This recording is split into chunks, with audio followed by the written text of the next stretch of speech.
Maintenant, s'agissant du plan sémantique.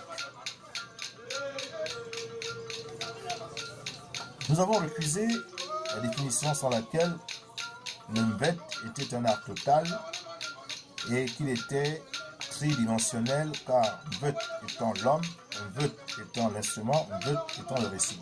Nous n'acceptons pas ces définitions.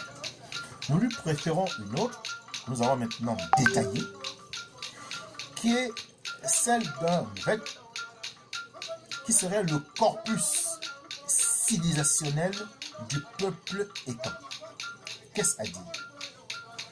Que MVET est l'ensemble exhaustif et complet de tous les enseignements, qu'ils soient subjectifs ou objectifs, qu'ils soient de sciences sociales ou de sciences dures, tous les enseignements de savoir, tous les enseignements de savoir-faire, tous les enseignements de savoir-être du peuple étant.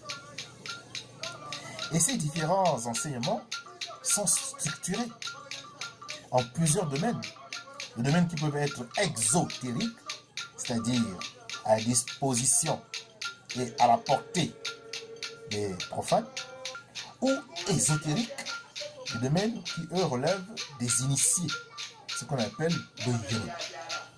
Et il y a entre les deux les enseignements mésotériques.